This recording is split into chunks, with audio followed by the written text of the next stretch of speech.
Hi everyone, this is Caustic Turtle, and today I have a Wolcen build for you called the Battle Mage.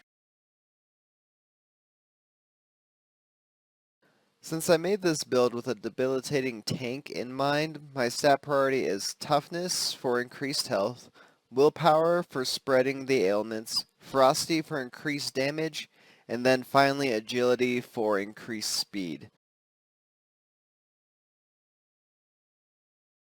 For equipment, I like to use a combination of either Heavy and Sorcerer gear or Bruiser and Sorcerer gear. While the Heavy and Sorcerer gear will give you an increase to your defense, the Bruiser and Sorcerer gear will give you an increase to your damage and health regeneration. On the gear itself, I like to look at a stat priority of increased toughness, so anything that will help with your survival, increased ailment chance, increased damage, and then increased cult damage.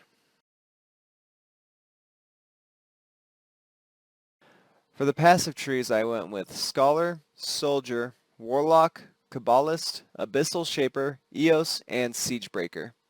In the Scholar tree, I picked up Attrition Strategist, which gives me a plus 60% ailment chance, though I did only pick up the occult increase in this tree. For my minor passes, I picked up damage and spellcasting increases on my way to Warlock. In the Warlock tree, I didn't pick up any major passives. Instead, I focused on the minor passives pertaining to Leech Life, Occult Damage, and Spell Damage on my way to Abyssal Shaper. In the Abyssal Shaper tree, I chose Occult Affliction plus its modifier in order to gain an occult damage increase of 10% per curse affliction on the target. My next choice was Fatal Pact plus its modifier. Fatal Pact has an interesting ability where ailments you apply to a target are also applied to you. However, after 10 stacks, they are removed from you and give you a buff instead. Any damage over time ailment will heal you. The Stasis ailment will increase your movement speed. Curse will increase your all resistance.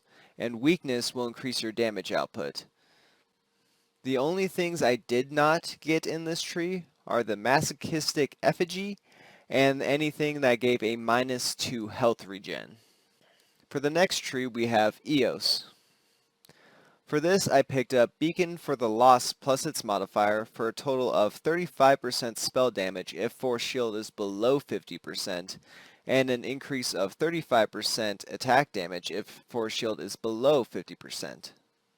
Here I picked up everything but Unflagging Prayer and Dawn's Pious Striker. For Soldier, I used this purely as a path to get to Kabbalist, picking up only what I needed to. In the Kabbalist tree, I picked up Power of the First Men, plus both of its modifiers, in order to gain a 100% chance to multiply my afflictions by 2. I also picked up Grievous Afflictions, which allow you to place an additional ailment type with one attack.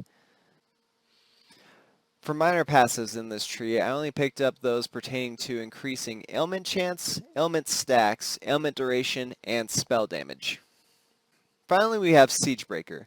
In this tree, I picked up Salvatory Anchor plus its modifier. This gives you a bonus based on your chest piece. Bruiser chest pieces give you an increased health regen.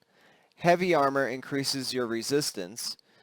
Rogue armor restores your health and force shield on a successful passive dodge, and Sorcerer increases your force shield regen.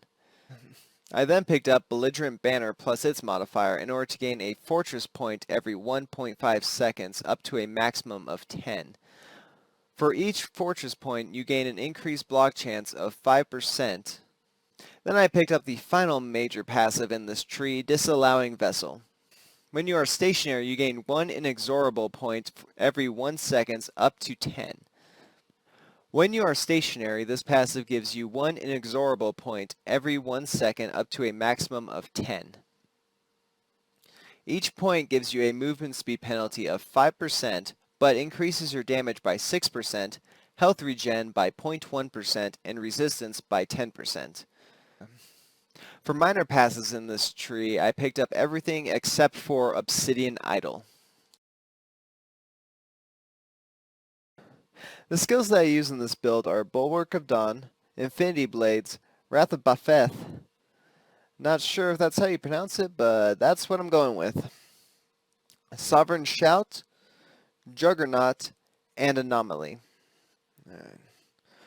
For Bulwark of Dawn, I use the runes Everlasting Aura for a plus 2 seconds to the duration, Vitality Exhumed for plus 5% to its health regeneration, Sacred Grounds for AoE damage, Boundless Cornucopia for an increased health regeneration tick, Generative Star for a cooldown reduction of 3.3 seconds, Extended Protection for an increased 3 seconds in duration, and Divine Omnipresence so that the ground effect moves with you.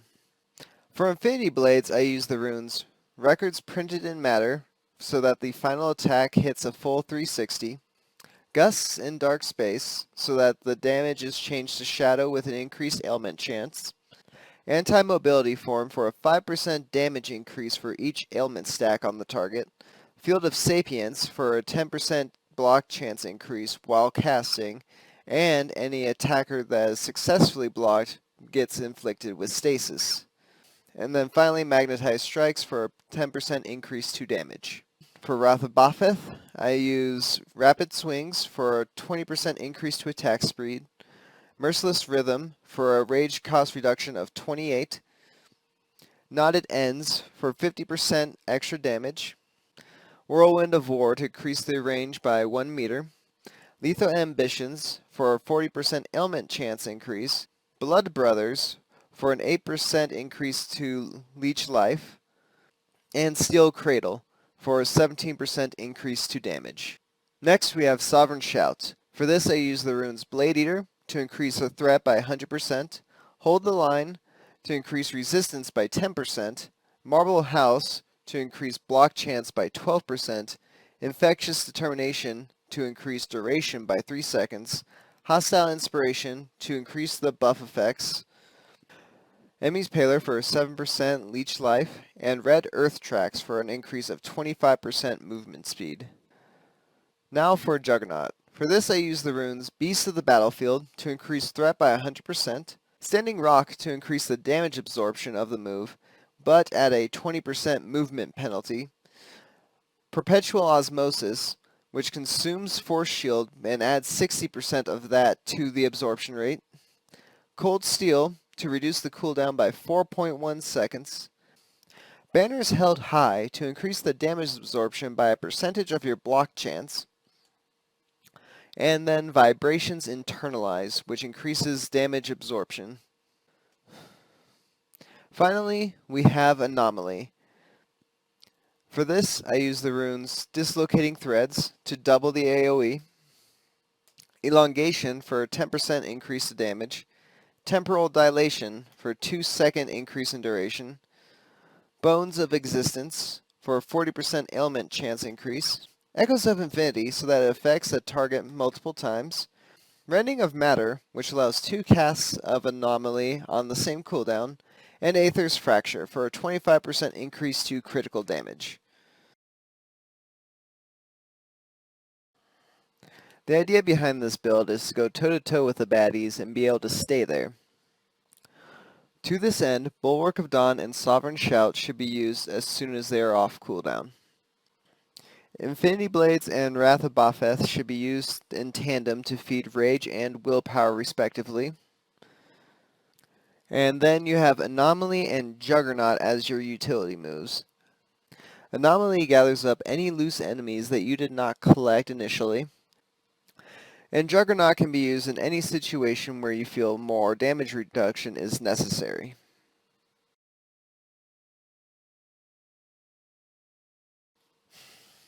And now we have a few variations on this build.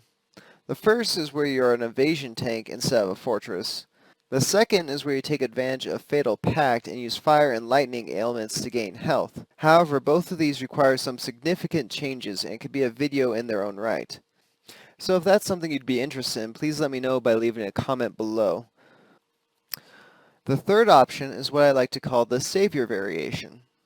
With this you trade 2 passive points, Insinuated Bond and Holy Song, for the points Unflagging Prayer and Famed Return. What this does is when your health drops below a certain point, your allies are automatically resurrected with heightened resistances. This is useful in the harder fights when the less tanky builds have trouble staying alive. Thank you everyone for watching, and I'll see you next time.